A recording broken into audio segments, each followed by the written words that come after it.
All right, guys, we need to clear up which diet is the best, which one warrants the best, and we're going to go deep through the deep dive of our past. Roll it.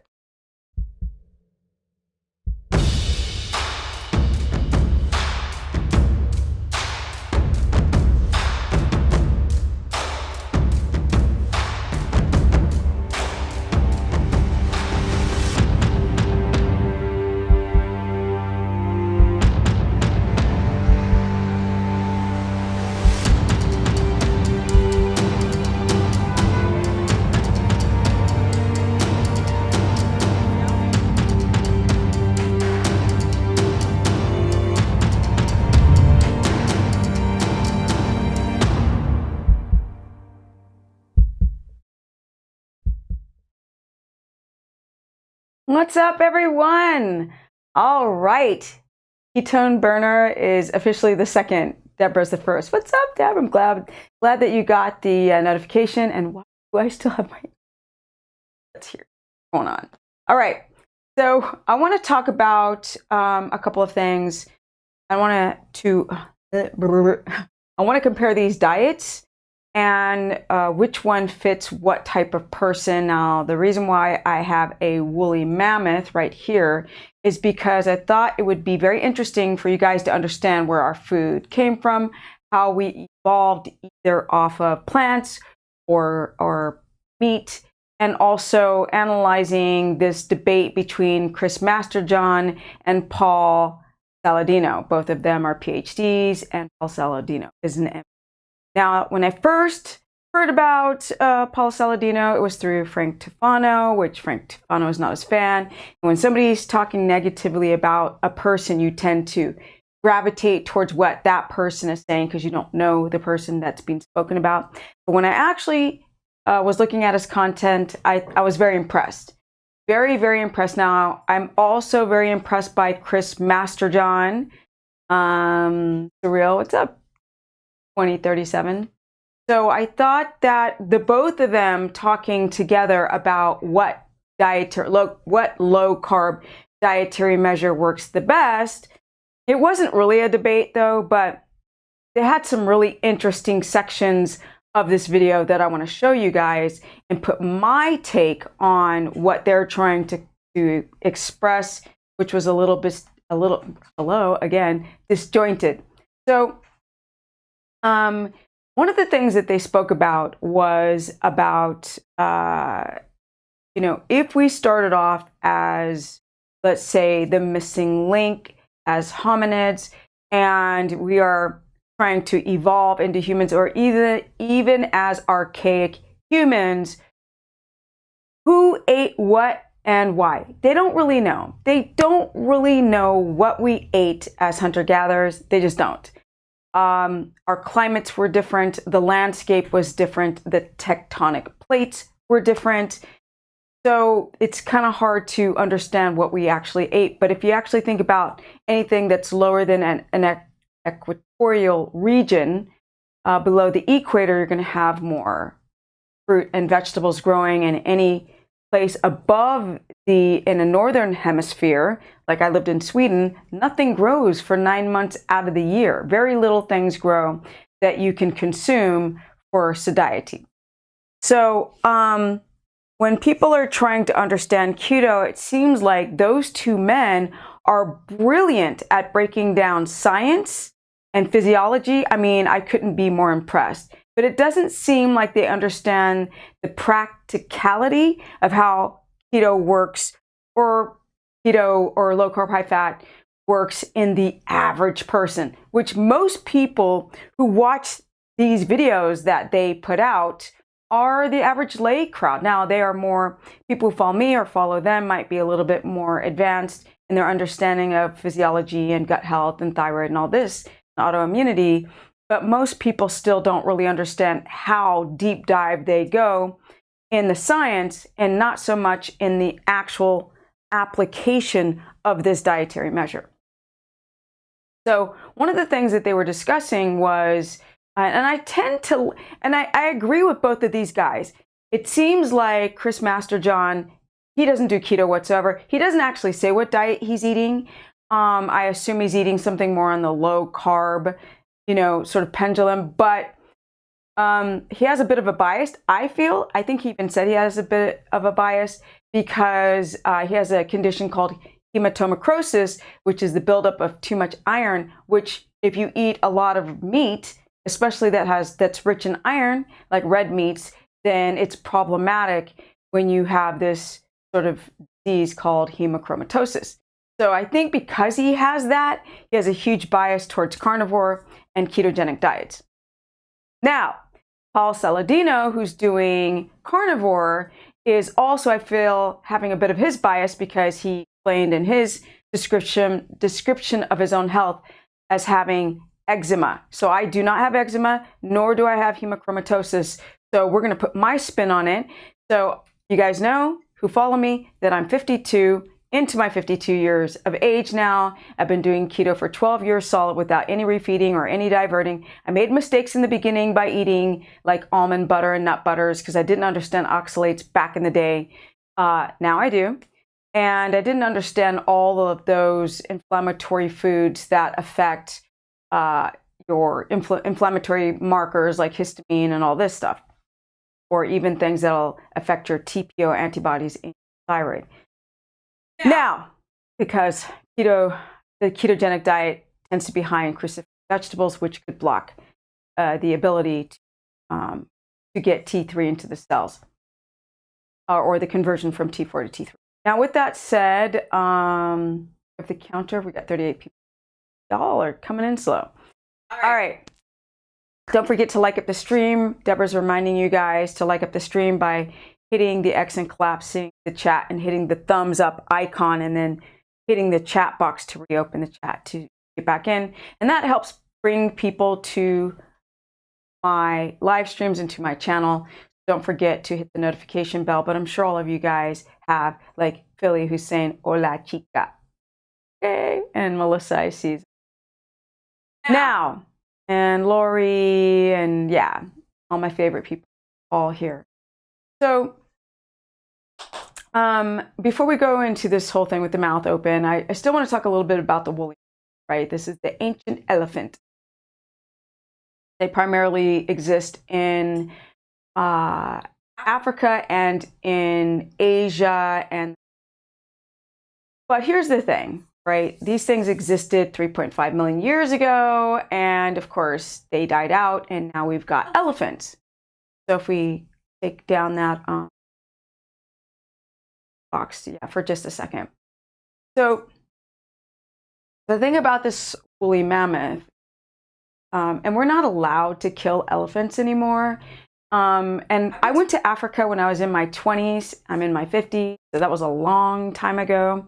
And I was in the Serengeti. Yes, I went on safari for 4 days, and it's amazing. You camp, you hire a cook and a driver on a Range Rover, and you everything. Lions and you see lions and monkeys, giraffe and zebra and water buffalo and rhinoceros. I mean, you see it all. It's a really an amazing experience. If you ever get a chance to go to Ngorongoro or to Tanzania, to northern Tanzania, to Arusha, to experience, because the actual people fly into Kenya, but I actually flew into Tanzania to Zanzibar. A lot of people fly into Kenya and then go to the game parks just below Kenya. But with that said, now the elephants are sort of, they're hunted for their tusks, but unfortunately, they're not allowed to be, not unfortunately, but thankfully they're not allowed to be killed. But at the same time, what I saw there was a lot of broken trees. They literally rub up against trees. So on that safari where you drive around for hours and hours and hours, you see just trees broken down everywhere. But essentially, before, when Africans were able to hunt elephants, they had a lot of meat. And I mean a lot. So it makes sense that we've killed off a lot of these big mammals, right? The big five, the big predators. Well, elephants aren't predators, but we've killed off a lot of the big game or big animals. So if you don't have animals, then obviously if you don't have a lot of animals and you're sitting there, you know, going after the smaller rodents and snakes and things of this nature, then your ability to be reliant on starches, not starches, but plant source foods becomes more important. Arusha, never been to Gisi Highlands and Lua Plains in Kenya though. Cool. Well, livestock all over Kenya. So, and it was very interesting as well because I saw the Maasai all over, and there's a lot of studies about the Maasai eating a high fat, high protein milk and blood diet. But with that, and they were very tall. It's very cool. I was taking a ton of pictures of them. One day I'll go through all the photographs from my traveling. But with that said, my Greek god, I want to talk about amylase in the mouth for a minute. If we go to that mouth picture. Yes, ma'am. All right. So, a lot of people who are vegans or people who think that the keto diet is not good for the long term because we have amylase that can break down the starch that's in our saliva. If I go that way, so amylase is in the salivary glands, and it helps to already break down carbohydrates. So it's already pre-digesting in the saliva. So a lot of people believe because we have amylase in our saliva that we are designed to be eating carbs and starches and sugars. But what I've learned is that we are sort of the ancient humans, these Neolithic humans called the Denovans. They were another subspecies of human next to the Neanderthals. They did not have salivary glands that had, this is a Denovan here. They come from the Homo erectus. No, that's another. That's a Homo. Yes, yes. And this is Denovan. Yeah. So the Denovan is a species of human, and then of course we have the Neanderthals that were in Europe, and I don't have a picture of that. But that's an oh, that's a Neanderthal? No, it's not. That's Homo erectus. Yes, I took the dang screenshots. Hush. Now, with that said, they did not have amylase in their saliva. So you kind of wonder, what humans started developing the copies of this ability to produce amylase to break down starch. Now, obviously, it's going to be more equatorian because you're going to have more starch-based foods like tubers. So if we show the pictures of tubers, I think we have a picture of tubers. These are root vegetables. No, that's not a tuber, that's banana. Those are tubers. So here we have the tuber family you guys see right here. And we've got potatoes, and we've got the carrots, and we've got all different types of turnips and all this kind of stuff. And ginger, things of this nature. Now, these plants are super toxic. You guys don't understand how toxic tubers are.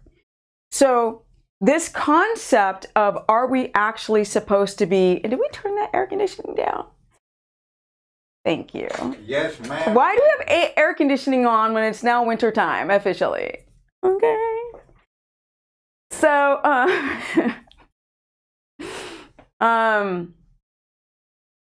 the points that I'm trying to make are regular weather woman here.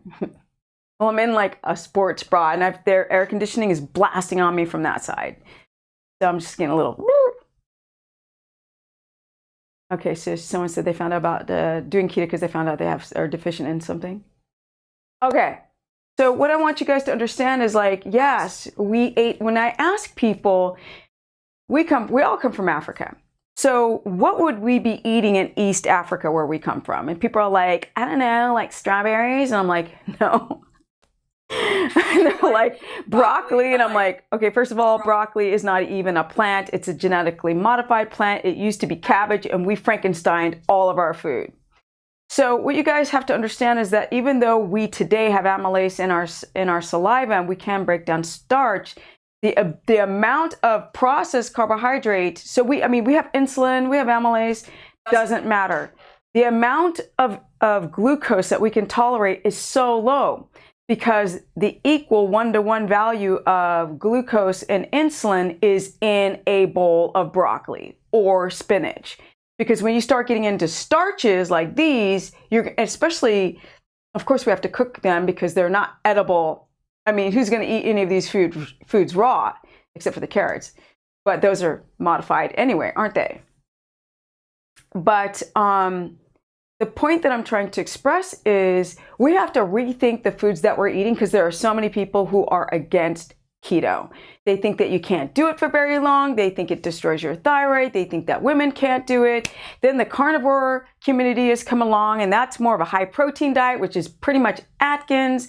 And a lot of people who are doing carnivore are not talking about people going through all of the symptoms that ketogenic people went through, which is, low electrolyte balance and thyroid issues and adrenal insufficiencies. And I'm going to go into this debate for a second and sort of allow you guys to just see a few minutes of this talk. It's a 2-hour talk, so I can't cover it all, but I'm sort of going into a little bit of the things that they were speaking about. But if we flip to the other pictures of the banana and the carrots. So if we go into, hold on 1 minute. Okay, so this is, see this banana right here?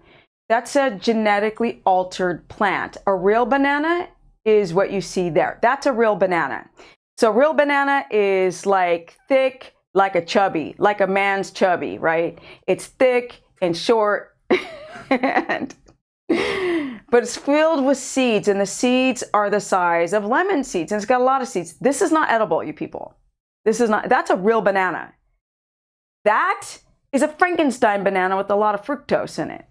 This is what people are getting sick from, believe it or not. This is not God. This is not Mother Nature, whatever the frack you believe in. This is not natural.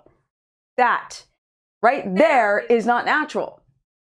Seems extreme, I get where you are coming from, but I end up drinking a lot of milk to keep weight, cooking marrow bone steak. It's because you just don't know how to do it right. You're not even getting enough fat in. So if people don't get enough fat in, they can't keep their weight on. So that's why people eat too much protein, point blank period. Point blank period, because if you ate a lot of fat, you would have no problem keeping the weight on, unless you have hyperthyroidism. So I want you guys to see what real food, people are like, oh, so like, what about if my bananas are organic? I'm like, organic has nothing to do with genetic modification or selective breeding of these plants and Frankensteining them, you guys. It doesn't matter. The seeds on most of our foods, our produce, has been altered in some varying degree through either genetic modification or selective breeding or hybridization of the plants. So, oh yeah, Deborah's reminding guys, if you want to subscribe to my course, which I teach keto and keto carnivore and standard omnivore and keto carnivore and low carb high fat for those who have a difficulty keto adapting. I have a course that goes over all of that. I work my butt off on that page. So consider that. And to sign up for that, you go to stephanieperson.com, which is, wait, there. Yes. Another way. And up here. I know, like I looked at it on my phone. You can't see it on a phone. But you could do a screenshot, blow it up. Now, let's go to the carrots. Carrots? Yes. Let's go to carrots. It's 2 bars. Okay. I want you to look what a real, see that wild carrot? That's a real carrot. That is Frankenstein food. You see?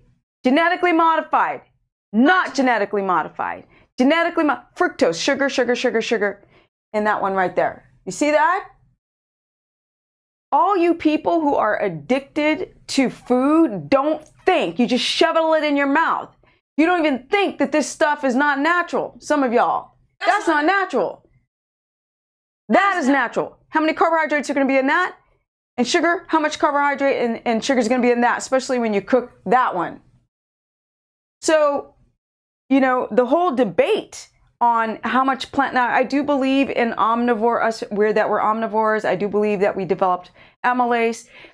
So the debate between Paul Saladino, and here's another example of, it's explaining the difference between our wild carrot and the genetically modified one. Okay, screenshot if you want to read it. Now, So I'm going to go into, Dylan, you got to recycle that question because people on the replay have a meltdown if I answer questions right now. So let's go into the first marker of Chris Masterjohn and Paul Saladino. I believe they're talking about the subject of what diet works for whom. Roll it. This way.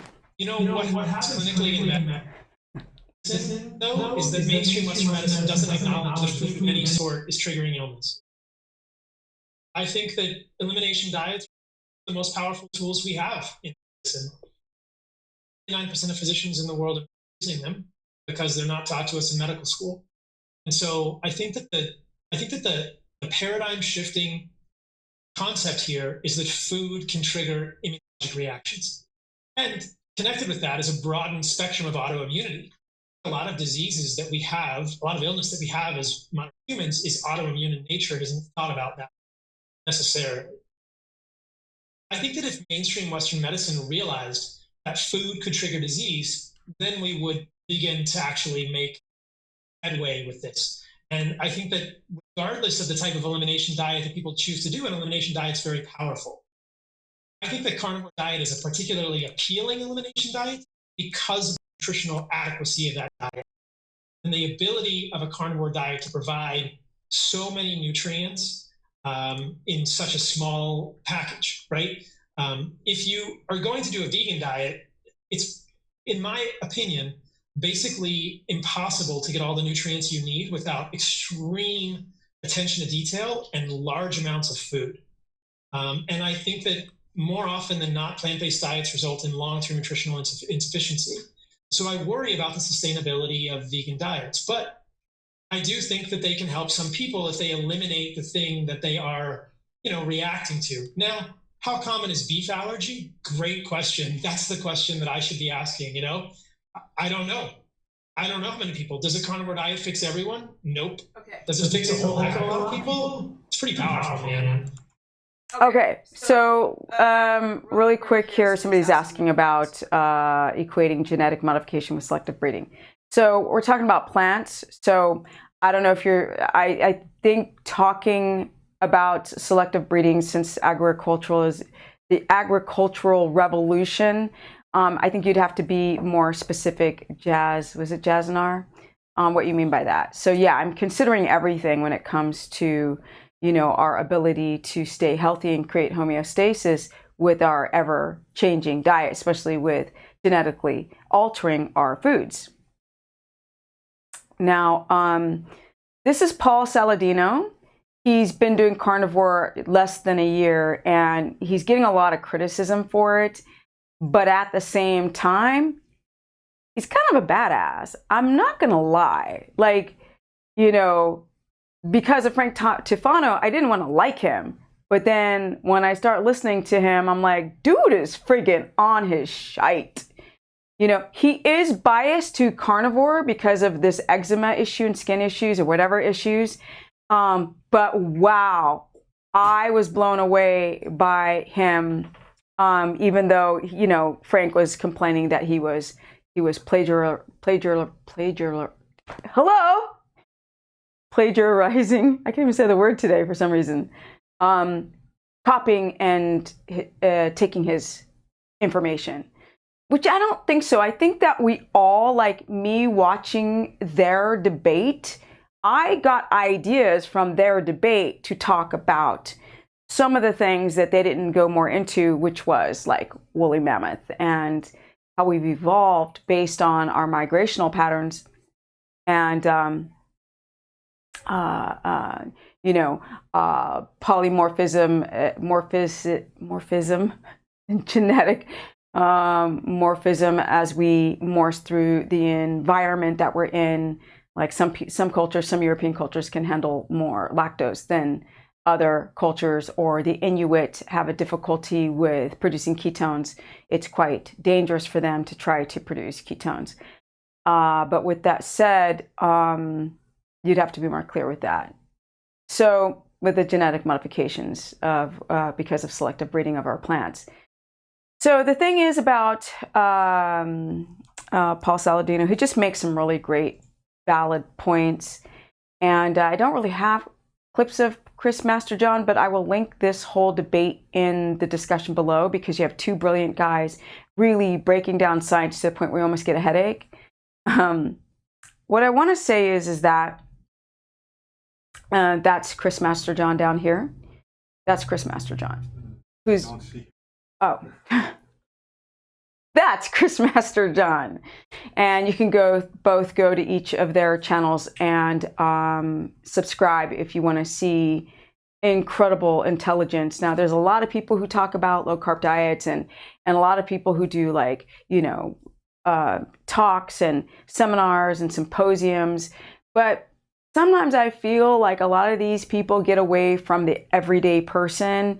And even though I lean more towards Paul Saladino and less on Chris Masterjohn, because Chris Masterjohn is afraid that the ketogenic diet will hurt people, I'm clearly going to lean more towards on Paul, but he's more towards carnivore. Now, I want to explain the difference between the two.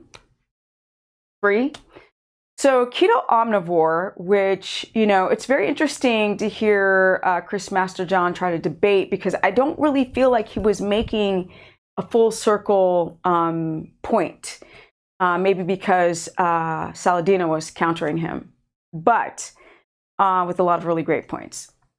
But I know that plants can be very healing, rotated seasonally, depending on the strength of your gut wall. That's what they didn't discuss at all. I'm pointing down here because I can still see them. You guys can't on my screen.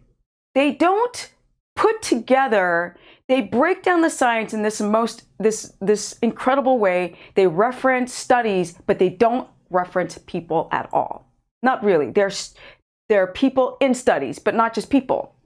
And that's what I found very interesting. So they were saying, I wonder how it would be, how the health of your liver if you did keto over time. And I'm like, why don't these people talk to me? I have done keto for a very long time, eating astronomical amounts of fat, whereas Paul Saladino was saying he didn't think that the liver was compromised, whereas Chris Masterjohn was thinking that eating such a high-fat diet would compromise the strength of the liver, because the liver has to do so many things that trying to make ketones so they can enter the Krebs cycle and enter your energy system. And they were talking about NAD and NADH and all of these different systems, and glutathione, and how glutathione might be compromised because of the liver having to deal with this ketone production. Chris Masterjohn was talking about ketoacidosis, and Paul Saladino was talking about in alcoholics, and I think another person, lactating women, yes, because there was a woman in Sweden, I think she was lactating, who developed ketoacidosis, but they didn't mention this woman had been doing low carb diets for years and probably the wrong way. Now, vegans are always talking about how, you're not making it because you're doing veganism the wrong way. Well, nobody contextualizes what is the right way and what is the wrong way, so everybody gets confused. Is there a right way to do veganism? Yes, to a point, and then after that, you're screwed. Now, I'm going to check the time. Dang, time goes by so fast. I might have to do a two-parter on this, because I want to see the footage that my Greek god filmed of me riding horses. So what I want you guys to really, I don't think I'll be able to take questions today. What time is it actually?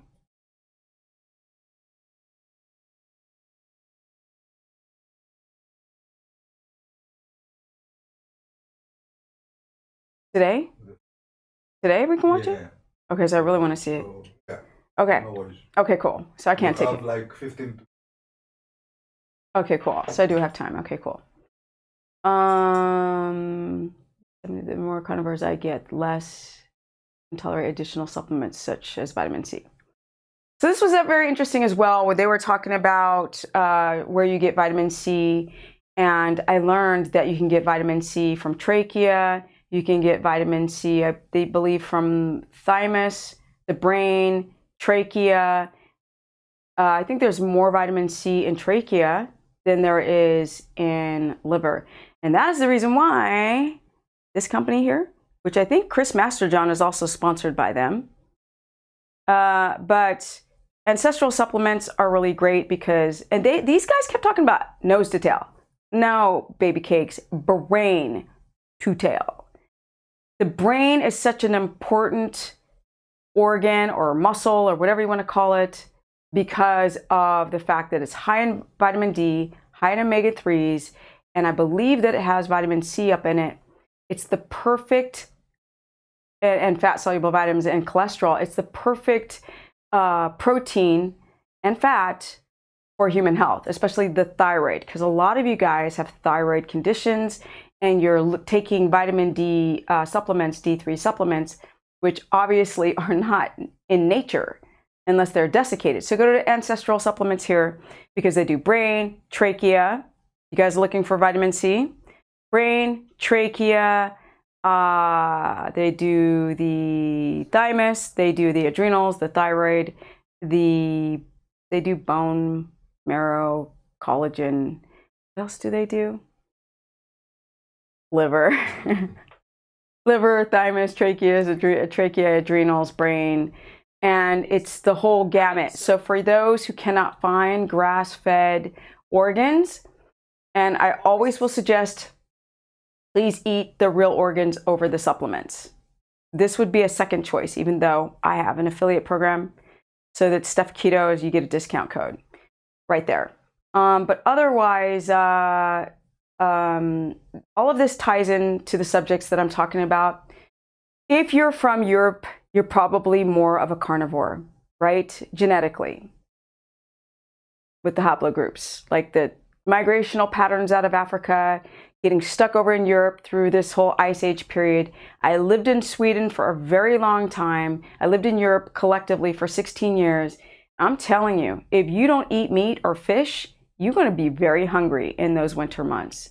And people don't talk about this when they're trying to discuss if they can eat meat or not. Now, in the video clip, they also talked about, can people, some people don't fare well on a carnivore diet, and this is what they don't know. They don't fare well on a carnivore diet because they're not considering histamine intolerance. What? Nothing. Oh, sorry. He was like, who's doing this? But he wasn't looking at me. I thought he was looking at me. I'm looking at the lighting. You're looking at the lighting. Okay. The thing that they didn't discuss was histamine intolerance.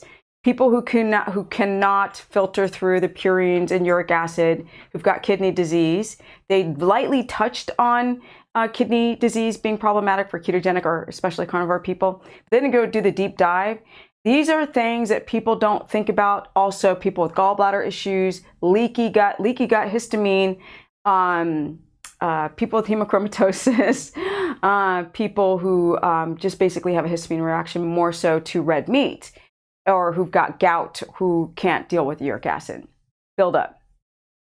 And these are the people that you have to be very careful. All you people have to be very careful doing a carnivore diet. And if you have a thyroid problem, you're screwed anyway doing keto because you have to deal with these cruciferous vegetables which block all of these nutrients that you need and iodine from getting into the thyroid so you can produce all these hormones. And yes, I do consultations. Deborah's reminding you guys to book a consultation. Go to stephanieperson.com, and she wrote in caps. So, and you can also see how to, over here. Oof, but you have to do a screenshot and blow it up if you're looking on your phone. And she also wrote it in the chat. So yes, you guys, I do consultations. So unfortunately, Lori, a lot of people cannot do colostrum or bone marrow because of a histamine response. So when people talk about all this science, it's really impressive, but then they don't contextualize the individual that has problems and why, and I'm going to take you there right now. So I'm going to fill in the gaps that they can't fill in without using a lot of fancy terminology, because my knowledge comes from you guys, what I see from you guys. So people with thyroid issues that try to do keto, they typically get everything wrong. From the circadian rhythm, to how fast they chew, to their upper trunk circulation, to the way that they exercise, the way that they deal with stress, their sleep quality, trying to get enough sleep, deep sleep and REM cycles. All of these things matter when you're trying to adapt the types of workouts, the time of day that you work out, how how you structure your meals around your workday or children. And these science guys, these PhDs aren't talking about this at all. You know, a lot of people can't handle high fat because they have a gallbladder issue. They don't even realize that they do. People who are talking about the AOPE4 gene, they don't seem to have a problem. You know, people who have a problem with the MTHFR gene mutation, all these issues, people with issues with gene mutations or these markers, there's still, or people have got no gallbladder, there's still ways around doing keto. And the information is not out there, but it's here because I've worked with people who've got all of these issues. Now, Deborah's reminding you that my consultations are packed with information because we go all the way back to if you were breastfed or vaginally birthed, because those things make a huge difference when it comes to your gut wall strength. That's what these guys don't talk about. They like to talk about, you know, organs, liver, your energy system, ATP production, all of that, the Krebs cycles, oxidation, the body breaking down. That's what they do the deep dive and go into, not me. I go into your everyday person. So people who are having problems keto adapting often have their macros incorrect to that individual. People keep asking me, what does a woman eat in protein or fat, or what does a man? I'm like, it comes down to the individual. And that's why consultations are so important, because I can go and find out what your exact life looks like. I could take a snapshot and find out because I'm talking to you. Another thing that you have to consider is, like, you know, if you have low stomach acid. I had a consultation the other day with a girl, and I think I'll do a series of what happens in my consultations in terms of the stories. But there was a girl that I was doing, I think it was the third consultation I've had with her, and she said that she tried butter and she had pain on her left side. I said, are you sure? She said, I think I have a gallbladder issue. I have pain on my left side. I said, well, the gallbladder's on the upper right side, so it's not your gallbladder. She's like, okay, good. Could it be her having an issue with the histamine response of the milk proteins, the small amount in butter? Sure. So what is the solution for that these guys don't know? Try ghee. Ghee doesn't work. You still have the upper left pain in the stomach. If that doesn't work, then try another fat. So if that doesn't work, then ask her, you know, I think you might have hypochlorhydria, which is low stomach acid. And she's like, yeah, I burp a lot. Well, burping is a big sign of not being able to have enough caloric acids to then have all of the enzymes like protease and lipase to break down these nutrients, these macronutrients, so you can adapt. A lot of you guys are losing your B complex or B12 through the stomach through stress and leaky gut. And you try to do keto, but you're not absorbing your fat-soluble vitamins because the gut wall is compromised. These are the reasons why people can't do these dietary measures, because they start eating a bunch of fat and then their body can't break down the fat. And then their carbs are low because they've cut out and they've downregulated and lowered their glycogen. So now the body's not running off of stored carbs, and then it's forced to use ketones. And here's the thing, these guys do not understand this thing between who's using ketones. Just because you have a ketone at, Paul Saladino, and if we roll this video, he's going into, and I'll just explain, let me preface this, that they go into, ketogenic diets are not good for Chris Masterjohn's perspective, maybe good for athletes and for people who've got particular issues, or like hemochromatosis and whatnot, or some other genetic variants. But Paul Saladino starts reading a study about how athletes did well doing endurance training, and it seems to be that they come across as the same markers. Now, the Greek god was like, just, be sure to tell them that if you have a strong HPA axis, the hypothalamus, pituitary, adrenal, and thyroid access, and you're already adapted, then it is possible to do endurance training and HIIT training, but not until you get your adrenal fatigue and your energy where it should be and adapt before you go and talk about what he's about to do right now. Absolutely. So let's you wanted to talk about the FASTER study. I do want to talk about, you also want to talk about last time, so I want to make sure we do talk about the acidosis issue, and then let's wrap up with final thoughts. This is going to be a long one, Chris. No, we'll go quickly through these last. We'll go quickly. Things. Yeah. No, the faster study, they had 10% carbohydrate in the diet, and it was, and I mean, it's an intriguing study that I would encourage people to look at. It's metabolic characteristics of keto-adapted ultra endurance runners, and there was equivalent glycogen storage and utilization on this diet when they were at 10% carbohydrate for a period of keto adaptation. It was a very low carbohydrate diet. It was just 4 times higher in carbohydrate than the Finney 1983 study showing that glycogen in the muscles was cut in half. Yeah. And so yeah. I just dispute that you can say that that's keto adaptation over months rather than less extreme carbohydrate restriction. You wonder. Very interesting because the studies of the larger amounts of carbohydrate. Okay, so it's very interesting, because I was muted, I think. It's very interesting that, you know, they don't seem to understand how this stuff works to the practical everyday person. They don't talk about this whatsoever. So that's my criticism, although they're both incredibly brilliant, and I recommend that you subscribe to both channels. But people who do keto, who are endurance athletes, who are eating 80 carbs, right? 100 carbs a day, or where they can a little bit under 100 carbs. That's not ketogenic. You might make ketones, but they'll be very low. You know how I know this? Because I've tested this over and over and over again with a bunch of athletes, and everyday people, and people who lift, right?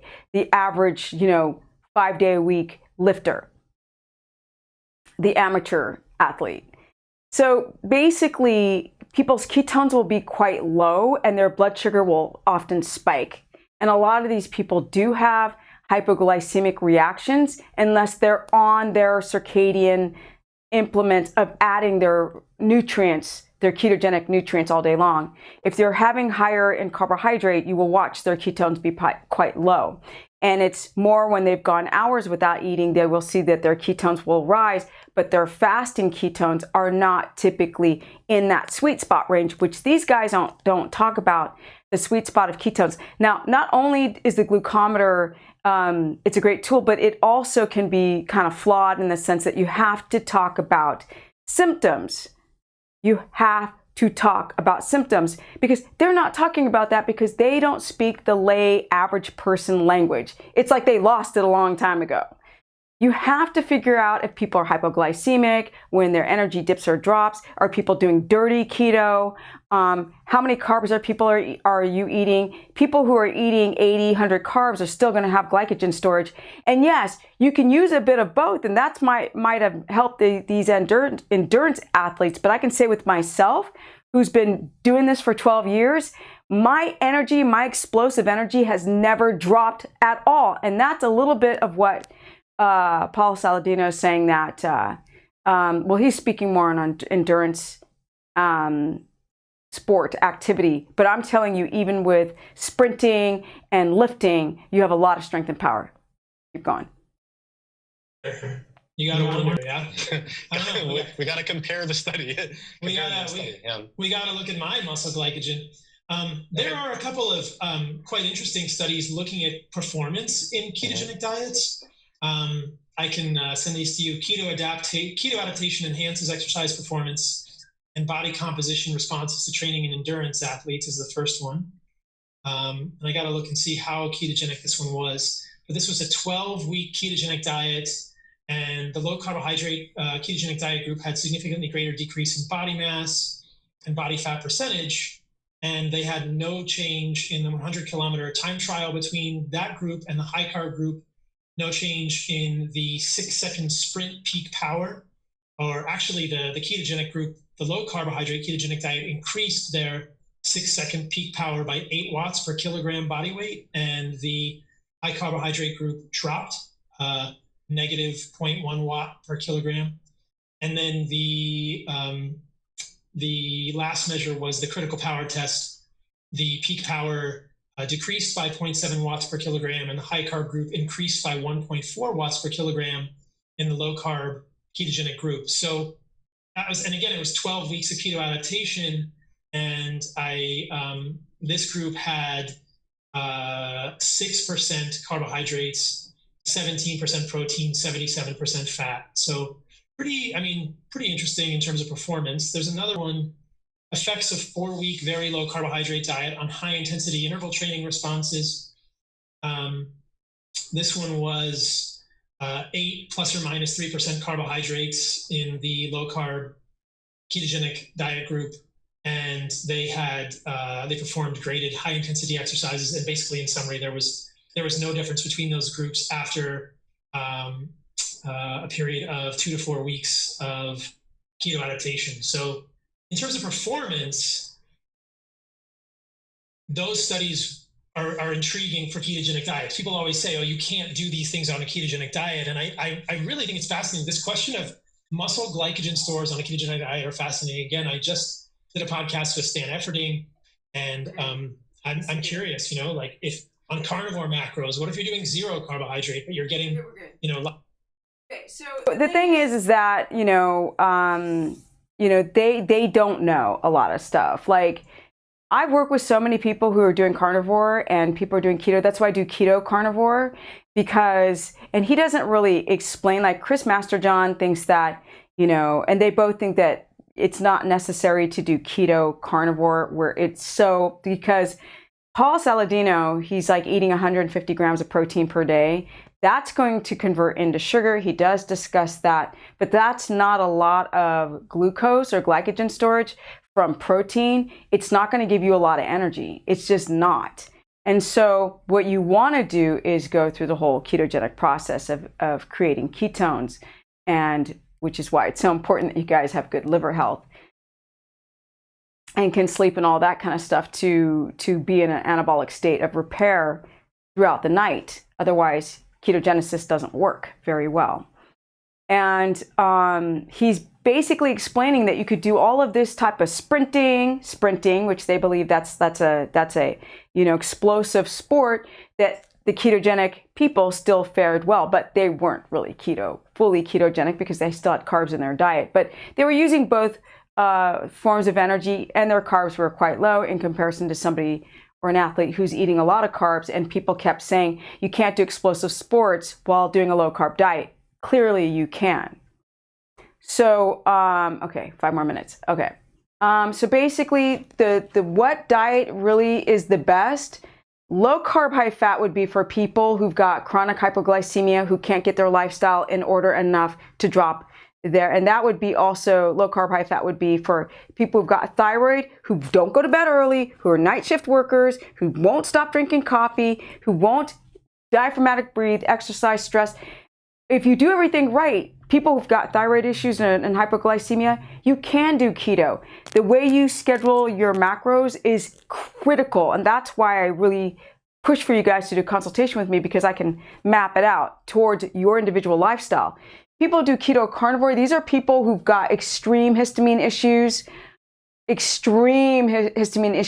and then you've got to find the types of meats that work best for you, because some people can't do pork, and some can do beef, and some people can't do beef but can do lamb, or some people can only do chicken or dark chicken meat or the certain organ meats. You've got to go and rotate, and you've got to experiment and find out which meats you can consume if you do have histamine intolerance. But these are people who've got like Crohn's or some type of intestinal itis or digestive itis. And then we've got standard keto in the corner, which is people who are still eating cruciferous vegetables. But I still suggest that if you ever have a salad, do low oxalate salads, which would be arugula. Don't have salads very often. Cook your spinach, boil it actually, and squeeze out as many oxalates, but it doesn't get rid of them. And if you're doing low carb, high fat, focus more on white rice, because you bleach out a lot of the anti-nutrients. And I just found out that yucca has a lot of oxalates. So in all of those root vegetables, you're still going to have to deal with a lot of oxalates. Now, with that said, I'm going to take a couple questions and bounce, because I want to see my footage of horseback riding. The only exercise I can do is hydro pull due to mobility issues. And Carrie, I'm sure you could do more. You just don't know how to do it. Like, you can use resistance bands and I'll do a video on how to use resistance bands with some type of mobility issues. They must be using healthy people. Yes, and also often these studies, Lori, are done on younger men, and they don't hit like all different types of people of different ethnic backgrounds and male, female. So a lot of these studies, I don't really care about them because they're very subjective. And a lot of these tests, when they start talking about glutathione and liver and all this kind of stuff on ketogenesis, have done on rats, and rats have nothing to do with humans. Point blank, period. So weight loss ensues. Okay, can someone who has APOA2 genes, which says you shouldn't eat over 22 grams of saturated fat. Now, Amber, these are all theories. It's not a proven fact whatsoever. And so when you look at the literature, it's not proven yet. You have to do a bunch of studies on people who've got APOA2. So I think there's 1, 2, 3, and 4. And I don't believe in that because I guess the APOA4, so people can't do fat, some people can't do protein. I think APOA4 is fat, 100 grams of saturated. I think you have it wrong. I think it's 2 that can eat protein. I'm not sure. I have to go and look at it again. I, Stephanie, have low blood sugar on low carb, high fat, 50 to 70 grams, get carbs sometimes. So here, is it Mila? Here's where the type of carbs you're eating, I need to know more about who you are to understand like what carbs are you eating on low carb, high fat? How are you timing them out to your schedule? Okay, so that's why you're still having hypoglycemia. You guys, consider a consultation. I'm not kidding, or join my course because I can still answer questions there. Do I need to do something to raise it when I see it's low or not? Yes, you have to eat every 3 hours. Is it rough on the digestive tract? Slightly, but you've got to know what to eat, what you can eat, how to rotate your food to get your blood sugar stable. So I just need to know more, and how long you've had hypoglycemia. Why you choose to do low carb, high fat over ketogenesis.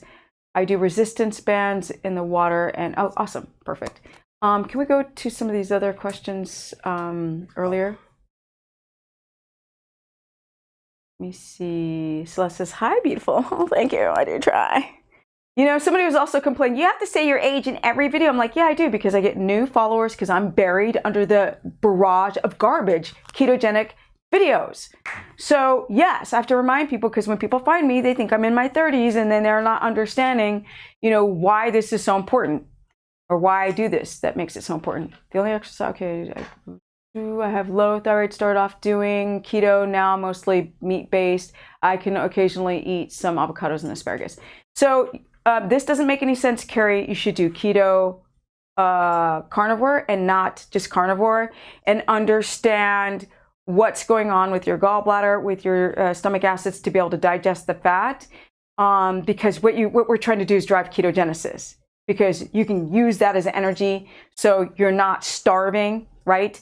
Instead of eating a bunch of protein, especially if you guys have a low stomach acid, have a very difficult time digesting red meats, then these are the reasons why people have a hard time on carnivore, and you're relying on small amounts of glucose made from gluconeogenesis of protein that you're eating rather than ketones. And I've coached a bunch of people doing carnivore who just don't have enough energy doing straight carnivore with a lot of protein, which people are eating like 2 pounds a day, which is like talk about hard on the digestive tract.